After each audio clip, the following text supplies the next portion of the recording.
Bonjour, c'est la sœur Séverine. Donc aujourd'hui, je suis là pour vous faire mon témoignage.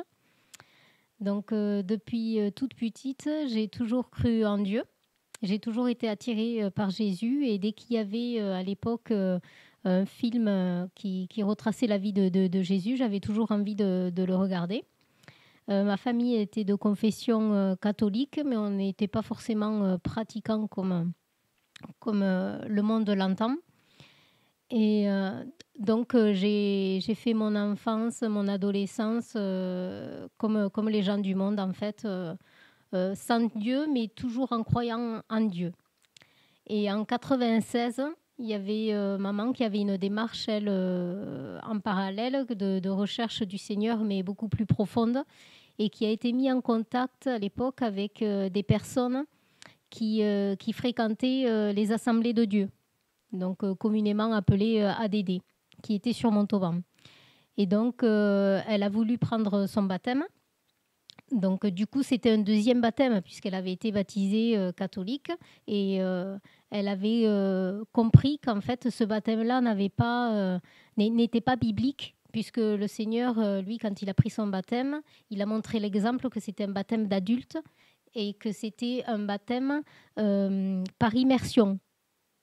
Et quand je dis adulte, c'est-à-dire en âge de comprendre les choses et de raisonner. Et donc, elle avait décidé de prendre ce baptême-là et elle nous avait invités. Donc, j'y étais allée et ça m'a bouleversée parce que c'était vraiment un autre univers du catholicisme que je connaissais. Et là, les gens avaient la parole avec eux. C'était plus un curé, mais c'était un pasteur. Il y avait une chorale, c'était très vivant. J'avais un peu l'impression à l'époque d'être dans Sister Act. Et j'avais eu envie d'y retourner. Donc pendant un an, j'y retournais régulièrement, mais je n'avais pas encore la parole à ce moment-là. Enfin, la parole en tout cas à la maison. Et du coup, un soir, il y a eu une prédication et on nous disait qu'en fait, on ne descendait pas du singe. Et alors, quand on avait 20 ans et qu'on apprend qu'on ne descend pas du singe, ça fait un choc. Mais je l'ai pris. Je l'ai pris parce que c'était dans la parole. Et donc voilà, je l'ai pris. OK, on ne descend pas du singe. Mais alors, j'ai dit, il faut vraiment que j'ai la Bible, une Bible à moi, et que je puisse la lire et de savoir, en fait, qu'est-ce qui s'est passé dans cette humanité, qu'est-ce qui est en train de se passer et qu'est-ce qui va se passer après. Parce que je savais que ce livre-là contenait toute l'histoire de l'humanité. Et je voulais vraiment lire cette parole. Donc, j'ai pris une Bible, j'ai lu, j'ai beaucoup appris et du coup, j'avais un certain cadre, en fait, qui m'ont évité bien des embûches, bien des problèmes, alors qu'à ce moment-là, j'avais 20 ans et un peu plus, j'avais fini mes études et je rentrais dans la vie active. Et donc, j'ai eu un certain cadre qui m'a beaucoup gardée, de faire des erreurs donc dans la vie post-école, on va dire. Et donc, le temps a passé, quelques années ont passé, et je me suis rendu compte que je mourais spirituellement, que le péché était entré dans cette assemblée, chose que je n'avais pas ressenti au début où j'y allais. Et c'était aussi le début où il y avait beaucoup d'influences musicales, pop-rock et tout ça qui était arrivé dans le monde chrétien. Et c'est arrivé aussi dans cette assemblée par le biais des jeunes. Et je sentais qu'en fait, il y avait ça n'allait pas. Il y avait des choses... je sentais vraiment que je mourais spirituellement. Et donc, j'avais prié, je me disais, mais Seigneur, est-ce qu'il faut changer de pasteur ? Est-ce que c'est ça la solution ? Parce que repartir en arrière, moi, j'avais pas envie. Repartir dans le monde, je n'avais pas envie. Mais en fait, je savais pas où aller, je savais pas quoi faire. Et j'avais l'impression que changer de pasteur résoudrait le problème. Alors qu'en fait, on sait très bien que c'est pas en changeant un homme que ça va changer les choses. Déjà, il faut changer par nous-mêmes. Et c'est vrai que l'assemblée où j'étais, dans tous les cas, même si le pasteur avait changé, ça n'aurait rien changé. Il fallait d'abord que les cœurs changent. Et donc, le temps aussi a passé. Et en fait, en discutant avec d'autres jeunes, j'apprends qu'il va y avoir l'enlèvement de l'Église. Et, et en fait, j'ai dit, mais comment ça, enlèvement de l'Église? Je ne comprends pas. Et bien oui, c'est écrit dans la parole, il va y avoir l'enlèvement de l'Église. Et là, j'ai dit, mais ok, alors je l'ai peut-être lu et ça m'a échappé, mais pourquoi on n'en parle pas en fait dans l'Assemblée? Parce que dans l'Assemblée, on ne nous parlait pas de l'enlèvement de l'Église, on n'évoquait jamais le sujet de l'Apocalypse, du retour de Jésus, toutes ces choses n'étaient pas abordées et on ne faisait jamais le rappel de... Enfin, le parallèle entre le monde actuel et ce qui était dans la parole et qui devait arriver.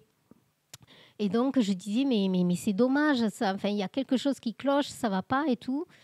Et parallèlement à ça, donc il y a mon frère qui faisait des recherches de son côté et il a trouvé sur Internet une vidéo qui s'appelait l'apostasie. Et donc, il me l'a envoyé. Et là, quand je l'ai vu, bon, mais là, ça a été un choc, un effondrement total, en fait. J'avais l'impression que tout ce que j'avais reçu, appris, enfin, tout s'effondrait, mais pour reconstruire un renouveau. Parce que ce message de l'apostasie, c'était un retour à la parole qui appuyait sur des tas de choses que j'avais vues au sein de l'Assemblée, dont je sentais que ce n'était pas bon, mais je n'arrivais pas à mettre des mots dessus. Et là, cette vidéo a tout expliqué, c'était vraiment très clair. Et là, j'ai compris que je ne pouvais plus continuer à fréquenter cette assemblée.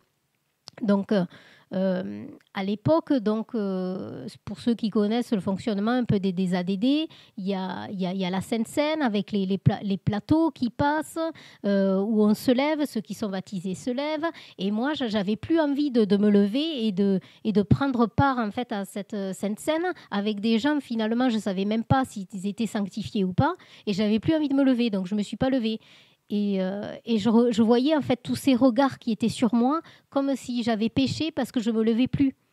Et j'essayais, après j'ai essayé de leur parler, de dire mais vous voyez ça c'est pas conforme à la parole, il faudrait normalement plus fonctionner comme ça, mais en fait on n'a pas été écouté, on a été rejeté. Et donc là, comme en plus on était très investis dans cette assemblée, on faisait l'accueil, on faisait les musiciens, on faisait la chorale, enfin il y avait beaucoup de choses. Et donc on se disait mais peut-être qu'il faut finir ces services et puis après on part proprement, comme ça on gêne personne. Et en fait un dimanche matin où on était d'accueil, on est arrivé donc plus tôt et on a vu des personnes qui avaient nos badges, nos noms étaient barrés. Et puis des personnes allaient faire l'accueil à notre place. Et donc là, on a compris, en fait, on avait agi par sentiment. C'était pas la peine d'aller plus loin. En fait, on devait partir. Il était temps de partir. Et donc, on est parti. C'était fin 2010, début 2011. Et là, entre-temps, on a eu en parallèle, on écoutait donc d'autres vidéos de ce retour à la parole, où on a écouté sur le nouvel ordre mondial, sur les fondements. Tout d'un coup, on apprenait même le mot fondement que j'avais jamais entendu parler, et on nous parlait du baptême, de la sanctification, de toutes ces choses-là qui sont fondamentales pour une marche chrétienne. La crainte de Dieu et donc, tout cela, en fait, nous a amenés à vouloir prendre contact, en fait, avec ces frères et sœurs qui parlaient de ce retour à la parole. Et donc, on les a contactés. On est allé à un séminaire sur Nantes à l'époque avec maman. Et donc, on a pu parler avec le frère qui parlait de ce message. Et on lui a demandé s'il pouvait nous envoyer un missionnaire sur Montauban pour nous enseigner. Parce qu'on était tout seul, on ne savait pas s'il y en avait d'autres qui étaient autour de nous, qui avaient connaissance de ce message, de ce retour à la parole. Et comme en plus, on était quand même très rejetés par rapport aux ADD, donc de toute façon, on était tout seul. Et, et donc, on nous a envoyé un missionnaire et pendant 3 ans, on a été enseigné sur tous ces fondements. Et ça a été 3 ans, je dirais, de brisement où on a beaucoup pleuré. Mais alors, c'était très dur, mais à la fois salutaire parce que ça nous montrait en fait notre état et ça nous remettait en question, chose que quand on était chez les ADD, finalement, on n'était pas trop remis en question. On n'avait pas cette profondeur de parole qui nous était apportée euh, aujourd'hui. Et donc moi, j'ai réalisé qu'il y avait encore des choses que je faisais qui n'étaient pas à la gloire de Dieu, qu'il y avait des choses dans mon côté vestimentaire qui n'étaient pas à la gloire de Dieu, des choses chez moi qui n'étaient pas à la gloire de Dieu dans mon appartement. Et donc, je me souviens que j'avais jeté, à un moment donné, 6 sacs poubelles de choses qu'il fallait que je me débarrasse. J'étais en phase de sanctification et là, j'étais comme un scanner à analyser tout ce qu'il fallait que je jette et que je ne voulais plus chez moi. Et donc, en fait, ce processus de sanctification, ça me fait penser un peu quand on allume une lumière dans une pièce qui est sombre et au départ, on voit toute la poussière qu'il y a et qui est visible. Donc, il y a ce ménage qui est fait, mais après, il y a parfois des choses qui se cachent sous les meubles. Et ça ne se voit pas au début, mais ça se voit en fait plus tard. Et en fait, on est toujours dans ce processus-là de sanctification qui fait qu'après, c'est plus dans le détail. Au fur et à mesure, les choses les plus grosses qui étaient visibles s'en vont, mais après, c'est vraiment petit par petit bout que le Seigneur continue à nous travailler sur ce chemin de sanctification. Et entre-temps, donc, il y avait d'autres frères et sœurs qui étaient sortis de l'église ADD où on était. Et donc, on a marché un temps ensemble. Et le Seigneur a fait qu'à un moment donné, on a été séparés parce qu'il y a eu des virages aussi dans la parole. Et ces personnes-là, en fait, n'ont pas pris ces virages. Et donc, on ne pouvait plus marcher ensemble. Parce que quand on marche sur un même chemin, il faut avoir la même vision et avoir un seul chemin qui est Christ. Et donc, à un moment donné, nos chemins se séparaient, donc on ne pouvait plus rester ensemble. Donc, il y a eu séparation. Et maintenant, donc, on est un petit groupe, plus petit, mais où on partage encore plus de choses vraiment dans le Seigneur, dans la parole. Il y a beaucoup plus d'unité. On travaille sur l'unité, sur vraiment le message du temps, du temps dans lequel on est. On sait qu'on est à la fin des temps. On sait que le Seigneur revient. Donc, ce n'est pas une histoire inventée, c'est écrit dans la parole. Le Seigneur vient rechercher son peuple. Il a dit, et je le crois, qu'il va l'accomplir. On sait qu'on est dans les temps de la fin parce qu'on voit tout autour de nous ce qui se passe dans le monde, et même les inconvertis voient très bien qu'il y a des choses qui ne tournent pas rond et qu'on va vers la fin de quelque chose. Et cette fin de quelque chose, eh bien, elle est écrite dans la parole. Et donc, voilà, actuellement, donc, je suis dans cette démarche de vouloir combattre le bon combat de la foi, achever cette course et remporter le prix, en fait, de la victoire avec le Seigneur. Parce que quand je réalise, en fait, toutes les souffrances qu'on a passées ces dernières années, et pour arriver à aujourd'hui, je me dis, mais je n'ai pas fait tout ça pour rien. Ça a été dur, ça a été beaucoup de pleurs, mais c'était salutaire. Donc ça vaut le coup. On ne peut pas baisser les bras maintenant. Il faut vraiment continuer, persévérer, aller jusqu'au bout parce que le Seigneur revient. Le Seigneur revient. Donc moi, je veux être de ceux qui partent de cette épouse sans tache ni ride, qui va participer au repas des noces, comme il nous le dit dans la parole. Je ne veux pas rester et voir tout ce qui va se passer avec l'impi. Ça ne m'intéresse absolument pas. Je veux absolument pas vivre ces choses.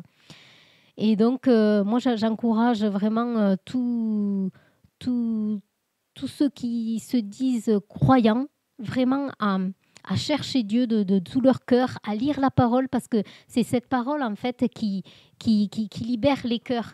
Déjà, en la lisant, elle nous délivre, elle nous nettoie, elle nous purifie, elle nous amène à aller plus loin avec le Seigneur.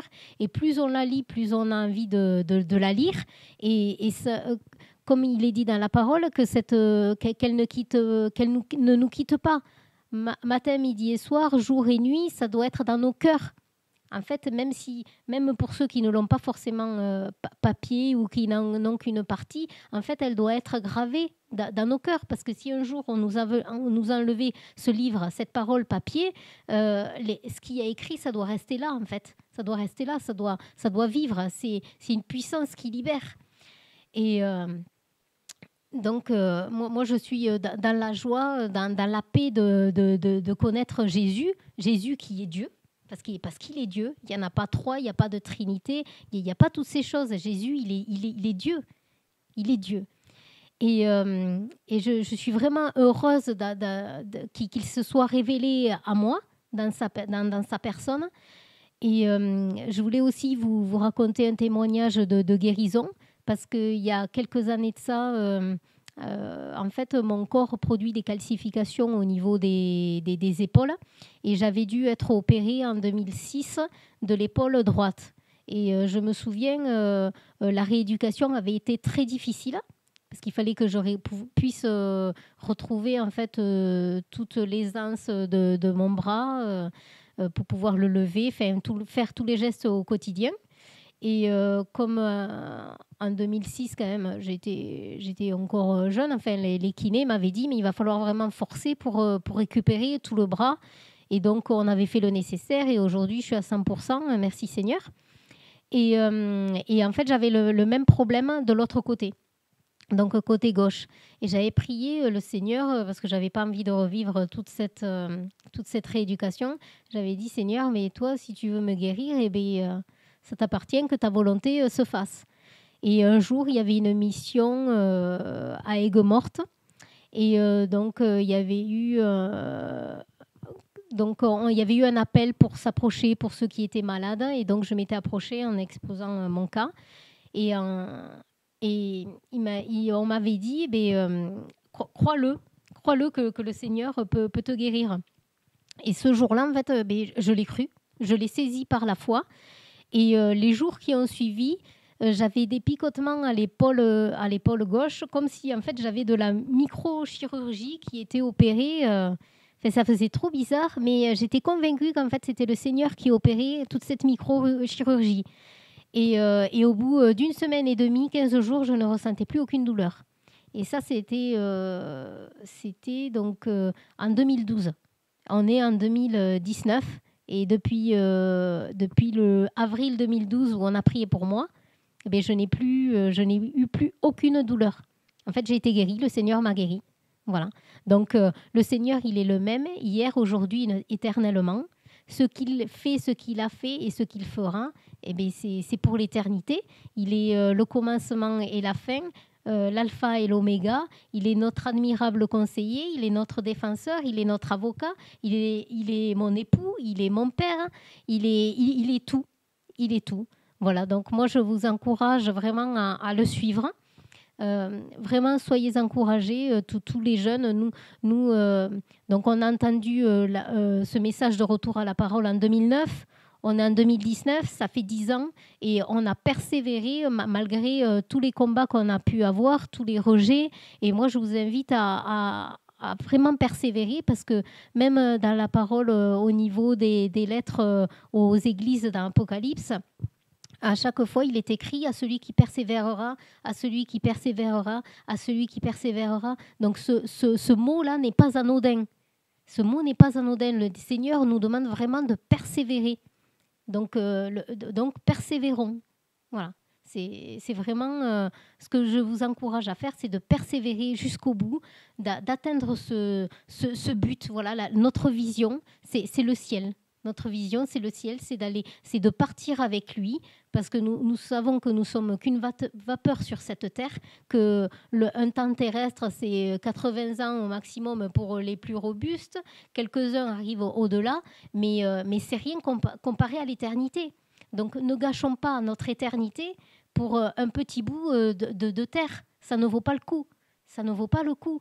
Il faut vraiment avoir la vision du ciel. Ayons cette vision du ciel et ne nous attardons plus à l'aspect terrestre, même si nous savons que nous vivons sur cette terre, mais il ne faut quand même plus s'attarder sur ces choses terrestres. Le Seigneur, s'il veut nous les accorder, que Dieu soit béni, mais on a avant tout, les bénédictions qu'il nous donne, elles sont avant tout spirituelles. Et s'il veut nous donner les autres, cela lui appartient. Voilà, donc soyez encouragés, soyez vraiment portés par le Seigneur, qu'il se révèle à vous. C'est ce que je désire pour vous et que son nom soit glorifié parce qu'à lui toute la gloire. Voilà.